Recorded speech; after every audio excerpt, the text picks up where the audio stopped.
John, go home. John, go home. John, go home to Mother Teresa and Daddy. No, your father. And Daddy. So tell me why you're protesting this appointment. Well, I'm here because we believe that John Martinez, the son of Mel Martinez, he doesn't belong here. Why? He doesn't even live in the District 3 area. He's coming from Sanford, and he got here because he born with a silver spoon, and I don't think that he doesn't know anybody here as he pretending to be. So he's here today so we can tell him we don't want you. We want one of our own.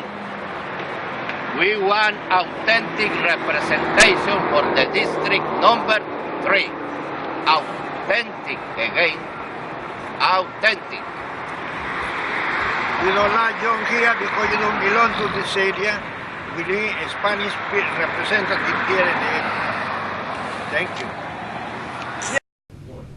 Hi, I'm Danny Ramos, and welcome to this week's edition of Hispanic Speakout TV, brought to you every week for the past 8 years on Bright House Cable Channel 49. You just saw a demonstration downtown Orlando that was held a couple of weeks ago regarding the appointment of John Martinez by Governor Scott to the post that was held by Mildred Fernandez. John Martinez was appointed. He did not run for office, and it caused a big problem in the Puerto Rican community because the Puerto Rican community wanted a Puerto Rican to be appointed. We had contacted Governor Scott about a month ago, and we asked Governor Scott to appoint a Hispanic. The fact of the matter is that we were concerned that the Hispanic representation by Orange County should continue, and we wanted Damiani not to be appointed. Governor Scott appointed a Hispanic. He did what the community wanted. Now, he got demonstrations because he did not appoint a Puerto Rican. The reality is that the spoil system takes into effect here. What's the spoil system? The spoil system is when an elected official gets elected, he brings in people that he trusts or friends or people that are capable to do the job, but they're closer to him. Governor Scott is not involved in Orange County. Obviously, he's a statewide personality. So who could he trust that he could really trust to be in that position? Well, the highest ranking Hispanic in the state was John Martinez's father, Mel Martinez. Mel Martinez was elected to the U.S. Senate, and he was also on the cabinet of George Bush. So Scott calls Mel Martinez. Mel Martinez says, hey, how about my son? You can trust him. I will make sure of that. So Scott introduces John Martinez into the political system. Then John Martinez says on the air, well, I'm only going to do this for a little while. I'm not going to run for this office. I will be here until the elections come, and I will not run. Well, Scott did what he was supposed to do. He appointed a Hispanic. Now, the Puerto Rican community didn't like that because they wanted a Puerto Rican. Okay. I just want to remind the Puerto Rican community, and I'm Puerto Rican, that right now we have, as Puerto Ricans, and every elected official that's Hispanic in Central Florida is already Puerto Rican. Tony Ortiz in District 2. John Martinez, Bob Cortez, District 3 in Longwood. Osceola County Commissioner John Quinones. City of Kissimmee Commissioner Wanda Rentas. City of Kissimmee Vice Mayor Art Ortero. Melendez, Osceola School Board member, and of course Darren Soto is also Puerto Rican, and he is in the Florida House of Representatives. John represents the only Cuban in Central Florida that's holding a position. I think that's fair. I think it makes a lot of sense. I don't see a problem with it. I think that the Puerto Rican communities, the extremists in the Puerto Rican communities ought to let this one go. But then I have to ask the question, why did John Martinez accept the position that Governor Scott gave him and then say he was not going to run for office? It's a political position. So why would he say that? Why would he say, I'm going to do this for a year or so and then I'll bow out. I won't run. And then, of course, a Puerto Rican can run. Well, I think that the outcome is that this is just a toe in the water for John Martinez to run for Congress. I think that there are more ambitions here than just a local commissionership. So I expect John Martinez to climb the ladder rather quickly because he does have support of the Cuban community, and he does have support of a lot of Puerto Ricans, and he does have support of the governor. So I expect John Martinez to run for Congress of the United States. Hi, this is Danny Ramos, and welcome back to Hispanic Speakout TV. I'm here with my friend Jose Miranda. Jose is a radio personality that's been on English language radio for some time, and he talks about issues, and he talks about politics, and he talks about all the things that involve the Hispanic community.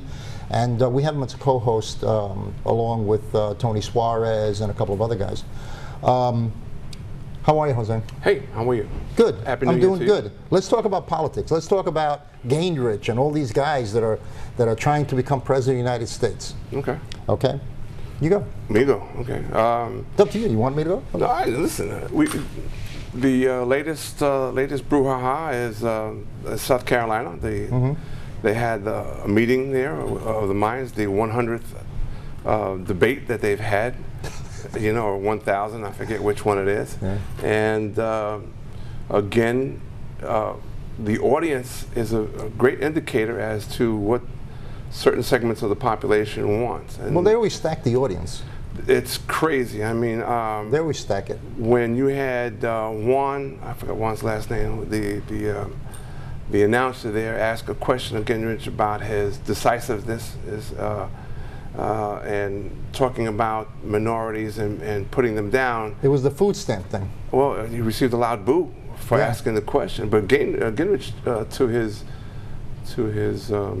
I don't know, to his plus side or negative side, and he held his ground. He says his plans for our children's future is for our kids to be working as janitors, okay? No, he didn't say that. In our schools. You see, you know, that's the wrong with political commentary in this country. And on top of that, come on, Jose. He considers this the most people that have ever been on welfare in the country is now, but he fails to understand the nature of welfare didn't start till the 1960s to begin with, and subsequently, under the last administration, welfare was already getting off the hook, you know, increasing. So he fails to take that into account, that there was a runaway train already coming down the express lane when this president took office. You're talking about Obama? Yes, I am. Well, you know, first of all, he didn't say that about welfare. He was talking about the food stamp thing, and his comment was that I don't want anybody on food stamps. I want everybody to have the opportunity, blah, blah, blah, blah, blah. But again, depending on which side of the fence you're on, it shows an insensitivity to the minorities. But anyway, I agree with you 100% on Obama. I mean, you know, Obama right now, I think Obama is the victim of time, place, and era. When he walked into the White House, he had two wars going on, okay? Right. The budget was balanced by Clinton. Right. And George Bush unbalanced the budget and spent almost $5 trillion. So when Obama moved into office, let's go with the way it is. You know, you always think I'm a Republican. I'm an independent. And this time I'm on your side. I'm on your side, believe it or not. Better call for a doctor. Yeah, let's call for, hey, get the surgeon. Get the surgeon. I need a lobotomy. I need something. Listen. So Obama walks in, and I'm agreeing with you, okay, with a $5 trillion deficit when he walks in. But that's not all what he walked in with, you know? And everybody's very quick to jump on the guy. He had no idea what he was. He had an inkling. He had an inkling that there was trouble in Massachusetts. Well, he was set up. Okay, but he had no clue as to how deep. Yeah, I agree with you. The guy walks in, he has a $5 trillion deficit, he's got a raging war that we shouldn't have been in Iraq to begin with because that was a setup. And next week I will show you a clip that says, it's a clip of George W. Bush saying, I never said that there was weapons of mass destruction in Iraq, you know? So we go in there, and last week, by the way, on my commentary, I said that also. So we go into Iraq, we go in and venture in there, we lose 4,500 lives in Iraq, and we lose $1 trillion in Iraq that's for the Army. And then what happens is that we leave Iraq, and right now Iraq may cave in. It may just collapse because it might be broken up.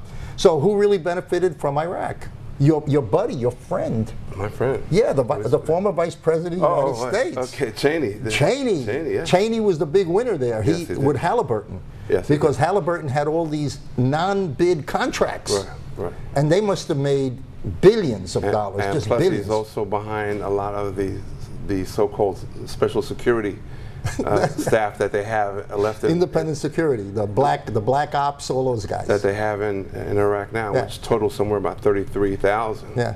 So it's like a small little army. It's a big army, 33,000. Yeah. That's still hanging out. So you know, and so I'm looking at it, and I'm looking at this whole thing, and I'm saying, you know, we are so subject in the media to the personal opinions or the opinions of the owners of the media. So they always slant the story. Oh, yeah. And then you start to believe that. Right. You know, you really start to believe it. Now, the other thing that Obama had, he walked into office and the financial world was collapsing on him. Right. You know? And he had to deal with either let's go into back to 1930s, or let me try to throw something out there. I think he was set up. You know, so I really think he was. He had set no up. choice. He had no choice. Yeah. But to his credit, he has told the line. He has held his own. But you would never know it with mainstream media or with the hype the Republican Party has put out there. And by the way, just they're going good back, about doing that. They're good. I mean, when they give out a lie, they do not hesitate. They dress it up. Okay. Put a tie and skirt on it. Just to be fair. Yeah. When we were. Well, I don't want to jump the gun a little bit because I don't want to change the subject. So Obama, when he walks in, he's got a $5 trillion deficit, which was a balanced budget before Bush got in. Right. Okay, nobody ever says that. And you know what's sad is that the Democrats don't say it either. They don't play that. You know what I mean? They're so much on the defensive that they don't put the story together and say, you want to know something, America? This is what happened. Because these guys, in some instances, are no better than the other guys. They're there as a job. Yeah. They're there to make sure they get reelected. Their whole process is not about serving we the people. It's about serving we the me. Yeah, I got to get my check, and and that's their bottom line. All that little power and all that goes through. So there are a lot of Democrats that are part of that. Yeah. You know, the Fannie Mae thing was going on. You know, it's like the collapse of real estate and the perception that's been thrown out. It was all Obama. No. The collapse of Fannie Mae and Fannie Mac started in 2008. It was already. It was way down the line. If you talk to people back in 2005 and 2006, they already saw the bubble coming. But they still kept playing cards. Yeah. You know, it's like you don't have the right hand to play, but you're going to keep bluffing it. Right. Until the last, and hopefully somebody else drops out before. But that's the way Congress operates, isn't it? So they always wait till the last minute to make a decision. And that's part of the issue that's going on in Washington, the same old story. That's why we have to make those changes. I mean, you know, going back to what this president inherited, he also had, perhaps naively, that he could probably work with these guys across the aisle and even work with his own crew. His own crew at times has been the worst enemy. These guys have no backbone. Yeah. All right. I agree with that too, because going back again to when he walked into office the office with a $5 trillion debt. Mm-hmm. He walked into office with the war in Iraq. He walked into office with the war in Afghanistan. Right. He walked into office with the financial collapse of Wall Street, which was, you couldn't do better timing. I mean, you know, it fell down, the cards fell down on his watch. Right. You know what I mean? And it was at the very beginning. Right. So this poor guy, he's had to play catch up the whole time. Catch up. I don't know how he did it. He had his finger in the dike in 40 dikes at 40 times because he had the two wars. He had the deficit, and then he has AIG collapsing, GM collapsing, Ford collapsing, Chrysler collapsing. It was a disaster. You know, it's amazing that the guy was able to plug the hole the way he did. And if you look at it objectively, but he's not getting credit. That's the fault of his PR guy. He's getting zero credit. Yeah, but you don't expect the Republicans to give him credit. No. The media is not following him. Mainstream media is not giving this guy his dues. You want to know something? I don't think it's the mainstream media, because you and I work in media. We know if you can orchestrate that. I think that he has a couple of people in his organization that he's had there for a long time and don't know how to do the guerrilla warfare. They do great political campaigns, okay? But they don't know. You know, let's look at the Republicans. Every day they're hitting the TV, hitting. You don't see Obama hitting the TV every day. No. You don't see his people hitting every day. Well, I don't think you could lie that much religiously like the Republican Party does. He doesn't have to lie. All he got to do is tell the truth. I am saying, but the Republican Party has them 10 times fold. If I can lie every single day, at every single moment, and say it with a straight face and have a parade of Republicans behind me. By the way, I'm not a Democrat. I want you to know that. Okay, and have a parade of Republicans behind me say the same thing. Well, you got it made. And then we have a populace that's afraid, and that populace is the Ozzie and Harriet crowd, okay, and the Leave It to Beaver crowd.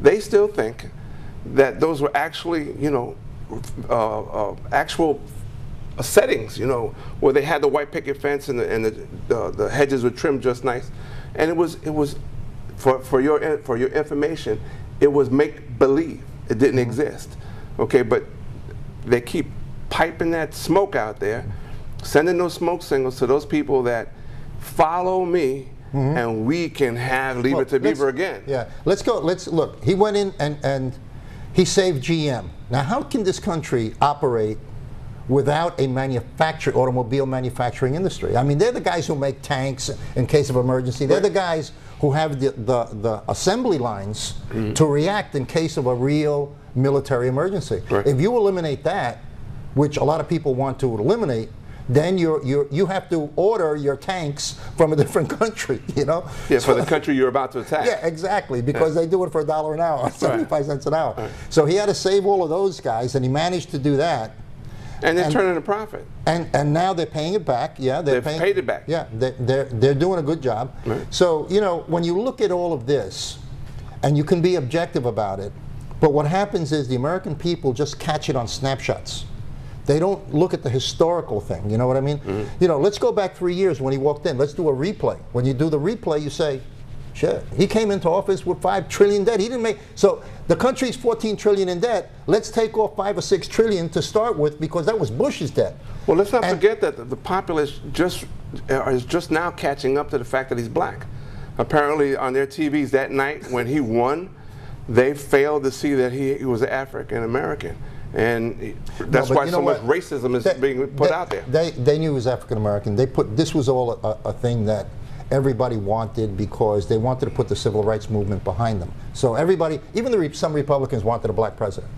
And I remember. Well, yeah, you want to blame somebody. Yeah, I remember John McCain doing an interview on a PBS channel, not a main channel, and one of the things that shocked me was that McCain said right into the camera, I was not supposed to win. And then I sat back and I digested that, and then I put it away. And it still comes up on me now, looking back at everything that was happening. Because had John McCain become president, he would have inherited the $14 trillion debt. He would have inherited the fall of AIG. But it would have been okay. But that would have been, hey, we're doing the best we can. We're business people. That's right. You know? So I think it was just, I think the whole thing was orchestrated. You know, I really do. You know? And now. Well, do you think, based on the things that you're just saying now, that they were expecting this guy to go in there and fail? And he surprised them completely? I think, what I really think is that the whole system was supposed to collapse. And he didn't let it happen. And it didn't happen. And it didn't happen. He pulled out of his pocket 2 hands with 40 fingers on each hand, and they all plugged the holes in the dike. Right. You know? So despite the situation, I think that, you know, in retrospect, looking back, and if you look at the history of it, Obama did a great job. He got out of Iraq, which is George Bush's crazy thing. And he did it on the timetable that was specified to him, and the promise he made to the American people. You know, Jose, the Iraq thing didn't stop at the $5 trillion debt. When he got that $5 trillion debt from George Bush, the expenditure of Iraq didn't stop. Right. That was George Bush's war. It kept on going. Right. So another $1 trillion was added that wasn't part of his. It wasn't his deficit. So George Bush probably left the country with $7 to $8 trillion in debt that they're saying, when Sean Hannity goes on the air, well, the country's in a $14 trillion debt. Obama had nothing to do with that $14 trillion. Right, he had nothing to do with it. You know, he really didn't. What he did was he did spend some money, but nowhere near. And he should have spent more. And everybody, Well, I don't know that. I don't know that. All the pundits would tell you that. I don't know the economic side of it, Yeah. so I don't know that. But what I do know is that George Bush left a debt of somewhere, because they didn't even know the debt. They were trying to figure it out. They couldn't figure it out. So I would say, if they're saying 5 trillion, 6 trillion, you know it's 8, because that's the way it is.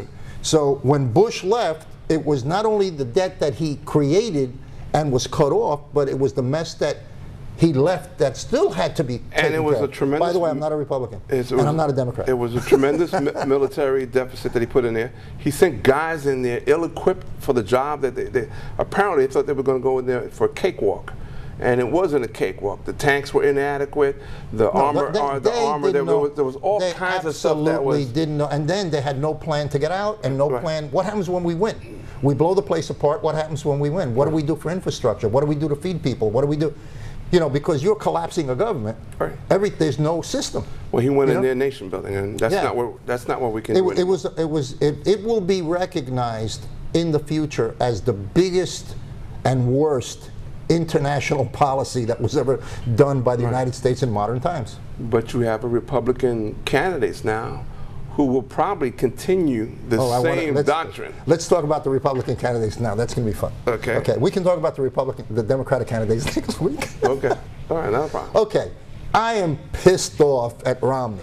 Okay. Romney? Why? I thought that was your cousin, man. No, What's up Romney's my uncle. Okay. All right, I am pissed off at Romney. You want to know something? He had me 65%. Okay, he's not such a bad guy.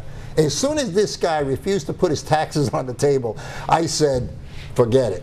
This guy is, he's obviously hiding. Well, he hinted this morning. He's paying 15%. No, he didn't. Okay. He said around 15%, which is what my secretary pays. Okay, so my secretary pays 15%. I'm thinking he's paying a lot less than that. I would probably, since he hasn't put it on the table, and it's been his own party has been saying put it on the table, I will bet you that this guy hasn't paid any taxes. There's a possibility that he hasn't paid any taxes, and of course that's in proportion to his wealth is $250 million. Well, he said most of it is on venture capital stuff that so technically he doesn't have to be paying taxes on that. So and they pay it at a lower percentile because they want you to risk factor. He can lose me just on that issue, not because he's paying the 15, because he tried to conceal it. Well, it doesn't bother you. It doesn't bother you when he says to you, "I only made $386,000 this year," only as though it's Trump change. If you're making $250 million. $386,000 for the year is Trump change. Yeah, I heard that part. He has no idea what. He has no feeling for real people. He has no feeling for real people. If he talks like, I caught that. I only made 386. Yeah, it was small. A small thing, and he gave it away. Yeah. Now it's come out. Now it's come out that he's running in these southern states. Yeah. Okay. And he's trying to court the evangelical vote, and now they're saying one of the reasons why he doesn't want to expose his taxes is because he got all of these tax breaks because he gave, supposedly, allegedly, to the churches. He gave it to the Mormon church. And the evangelicals are against, they don't get along too well with the Mormon church. Yeah, right. You know what I mean? So that's another issue, which means that he's trying to get to the presidency by being a slicky dick, which is what they used to call Nixon. Right, but he's been that way his whole career. Yeah. This guy hasn't met an issue that he hasn't been on both sides from. So you would vote for Gingrich? No, I wouldn't vote. He's another. How about Huntsman or the other guy? Huntsman was probably the only guy that had a decent record in terms of he's easy pace, moderate. You might call him. Well, he's filthy rich too. His family is rich, really rich. And his father-in-law has cash. Very wealthy. Okay, so. But his thing is that he was an ambassador under Obama, and so there's only so much things. I gave you ambassadorship, so how much bashing are you going to do of a situation where I gave you a nice spot to work from? And so he was the only one. Gingrich, this is a guy that took $1.25 million. Let me back up to Huntsman for a second. Okay, Huntsman, go ahead. Huntsman is the only guy. The biggest problem that we have in the world for national security and economics is China. Right. And Huntsman is the only guy who really, really knows about China. Right, because he was there. He was there and he lived there and he speaks the integrated language, with the people. he knows the ideology. He is the only guy. Right. So he's the only guy really qualified to deal on an international level Right. and on a trade level with our biggest competitor. Use the word competitor, could be adversary at one Right. year, but our biggest competitor. He's the only guy qualified. Right. And we usually don't go for qualified people. Are you kidding me? We only have 2 minutes left? Damn. And we're having such a good time. Well, let's get Gingrich is another guy. Gingrich billed Fannie Mae, Fannie Mac, $1.3 million, $30,000 an hour. And every place he goes, he's selling his books, Yeah. his chains, whatever, his gold earrings, for whatever he's selling, he's pushing him and his wife. So that's All right, so this show has been dedicated to the truth about Barack Obama. Okay? Aren't you happy? Listen, I'm going to see my doctor immediately after this because I'm sure I'm going to be in for a stroke behind you agreeing with this. No, I do Understanding agree. that this president is showing you what has happened to him. If you look, you just have to look at the facts, and the basic fact is that he didn't start the war. He didn't start the war in Afghanistan. No. He inherited a $6 trillion debt.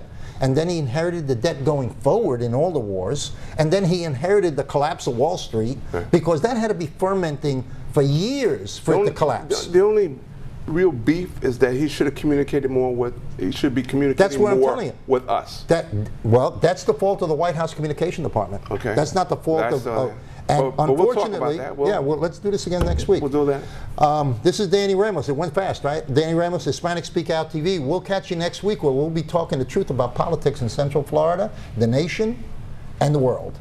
Tune in next week, 9:30 on Bright House Cable. See you.